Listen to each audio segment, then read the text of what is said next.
Ito yung pagkikita ng mga senators sa kay Liza at kay BBM. So nag-dinner daw po sila. Okay, ito po ay pinost ni First Lady Liza Marcos, okay, na tinatawag nating Mrs. President kasi may basihan po tayo. Okay? And ito na po yung mga kaloys. Yung pinost ni Liza. Okay? So kung titingnan nyo dito mga kaloy sa post na ito, ang hinahanap ko dito yung kilala talagang DD shit. Okay, DD shit na senator, di ba? Nangunguna dyan si Bongo. So si Bongo absent. Okay? Sino pa? Si Bato absent. Walang kumikintab dyan mga kaloy. So walang kumikintab. So wala si Bato. Okay? Walang kumikintab. Ayan, no? So dito mga kaloys, tinignan ko rin kung dyan ba si Amy. So, tinignan ko yung mga babae, di ba? Kasi ang kasama dito mga asawa pala. Pero yung iba siguro, wala ng asawa. Kaya yung kapatid na lang or kung sino man. So, wala din dito si Amy Marcos. Okay? Sino pang wala dito? Wala din si Risa Ontiveros. Okay? Yung Reyna ng Dilawan, wala din. Okay? Comment lang dyan mga kasi kinount ko siya sa 17. So, 6 katao ang hindi sumali. At, dito na nga, wala si Amy Lacson. Amy Marcos. Wala po dito si Amy Marcos. So, talagang, to. Pero, hetong nakapagtataka mga kaloys. Nandito si Boy Silly, di ba? Si Robin Padilla at si Gatchalian, di ba? Sila yung sila yung kilala na pro Duterte, di ba? Wala eh. Nandito eh. Okay? Nandito rin si Raffy Tulfo. Di ba? So, ano sa tingin niyo mga kaloys? Hindi ba sila in-invite? And, nauna ba itong rally na ito? Bago yung Iglesia ni Cristo. Ano sa tingin niyo mga kaloys? Pero isa lang napansin ko dito mga kaloys, talagang talaga dito si Mrs. President. As in kung halimbawa, hindi mo sila kilala lahat, makikita mo talaga dito kung sino talaga yung VIP or yung leader talaga nila or yung talagang mataas ang katayuan. Okay? Walang iba kundi si Liza, di ba? Tingnan mo mga kaloys. Itong si Hart at saka sino ba ito? Yung Ali na ito. Ito pala si Cynthia.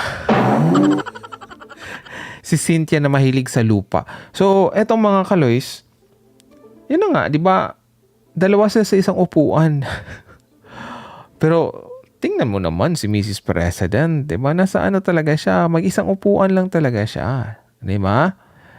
And, dinahanap ko nga nasaan si Bongbong Marcos? Andito pala sa likod. Di ba mga kaloys, kung talagang si Bongbong talaga ang may last say, okay, dyan sa Pilipinas at hindi si Liza, ang arrangement kasi dyan, pwede silang dalawa lang ni Bongbong ang umupo dyan sa malaking upuan. Pwede yung iba, diba, sa sides na lang, yung medyo matangkad sa likod. Ganon, diba? So, bakit si Liza ay siya lang talaga? Talaga mga kaloysa? I mean, kahit magtanong kayo, okay? Ipakita niyo yung picture. Sino ang pinaka-importante dito sa tingin niyo? Sino sa tingin niyo ang may rank talaga dito? Ayun, si Liza talaga. Okay? Kasi nga, 'di ba? Ano yung sinabi ni Bongbong Marcos, 'di ba? About kay Liza Marcos.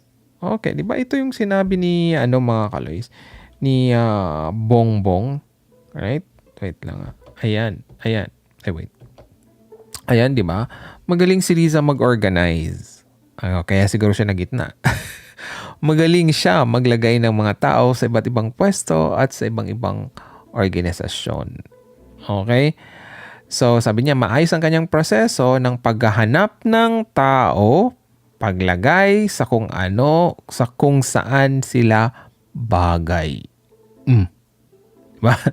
So, talaga, trusted ni Bongbong Marcos itong si Liza. Okay?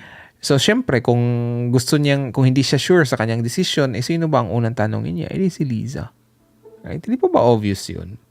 Diba? Unless na lang po kayo ay loyal Liza. Kasi hindi deny talaga kayo dito sa sinabi ni Bongbong. Yan na nga eh. Diba? So, hindi pa ba yan obvious? Ano sa tingin niyo mga kalays? Hindi pa ba yan obvious na dito sa na ito ay si Liza talaga yung wait lang, balik natin yan. Ayan. Diba? Gitna talaga mga kaloys. Comment lang dyan. Sabi ni Liz, FL Liza Marcos. Mrs. President nga siya dyan eh. So, mag-analyze tayo mga kaloys. Ano yung pinag-usapan nila dito most probably? Kung si Liza po ay magaling sa tao, alam po niya kung gaano hulihin yung kiliti ng bawat isa. Okay, like for example, we'll start with the dinner. Diba? And alam naman natin na itong mga senators na ito are there really for pork barrel. Okay? Kasi nga, even Miriam Santiago, diba, sabi nga niya, ang liit ng sweldo ng senator. Pero aside from that, diba, meron silang MOE, diba, na aabot ng 6 million, tapos yun pala ay walang resibo. Diba, ang sarap ng buhay, diba? Sabi yan ni diba, ni Bato nung pandemic, ang sarap ng buhay. Diba? Syempre, sino ba namang hindi masasarapan ng ganon, diba, na walang resibo yung MOE? Diba? Pwede mo ibili ng bahay, pwede mo ibili ng kabit, ng 10 kabit or whatever. Diba? Kawawa naman taong bayan. So, alam niyan ni Mrs. President, okay, kung ano ang gusto nitong mga senators na ito. Kasi nga sabi nga ni Bongbong, magaling talagang kumilatis itong si Mrs. President. Diba? So, alam niya ang mga weaknesses ng mga ito. So, alam nila kung ano yung mga kaso before. Diba? So, ito kaya ay deal na kung hindi nyo tanggalin yung threat or yung gustong pumatay sa amin, okay, na isang pusit, diba? Ito ang mangyari. Okay? Approved na kasi yung 2025 budget, di ba? So, ayun na. Right? So, may na dito eh. May power na dito ang executive branch to control yung legislative branch. Alam natin yan. Okay? Huwag na tayo dun sa may yan, separation. Come on. Let's get real mga kaloys. Okay? Sabi ni Lourdes, impeach Sara, trabaho ng Congress at Senado yan. At message ni PBBM at suggestion lang niya bilang opinion niya at Congress at Senado ang bahala kung ano ang trabaho nilang gawin. Yeah, I agree with you. Pero yun na nga, ayon sa ating Constitution, ang trabaho ng Congress, okay, ay gagawa lang ng batas. Pero how come na mga projects sila? Diba? And nasaan yung project na yun? Nasa executive branch. Kaya mayroon talagang influence. Okay? Hindi nyo madidinay yan. Diba? Proven na yan. Even sa time ni Noynoy, masyadong obvious yun, diba? Yung pag-impeach kay Corona. Diba? Kung nagawa ni Noynoy yun, diba? How come hindi magawa ni Mrs. President na lawyer pa siya? Pareho silang atinista, of course. Diba? So, kung maglalaro yan sila sa politika, alam ni Lisa kung paano laruin ang politika. Kung sinabi man ng mga DDS na maraming mga ayuda-ayuda, well, diba? Inaatake nyo na si BBM. So, gagawa talaga yan ng plan. Okay? Na parang self-defense. Diba? Pues, alam namin, ang galawan sa Kongreso, okay, lagyan natin ng ayuda-ayuda. Diba? To control them. Diba? Wag nyo i-small si Mrs. President. Okay? That's the reason na nagkaroon ng political career itong si BBM. Not because Marcos siya. Pero yung babae na sikod niya ay sobrang galing. Okay? Sobrang galing sa tao. Kaya, ayun na nga. Diba? Pati tayo ay nabudol. Akala natin talagang Marcos senior leadership. Yun pala ay isang, isang Araneta pala ang, leadership na i-implement. Diba? So, nakakalungkot mga kalis. Thank you for watching our videos. Please don't forget to click the subscribe button and the bell notification icon so you will be notified of our latest videos. And please do like and share all our videos. Maraming salamat po.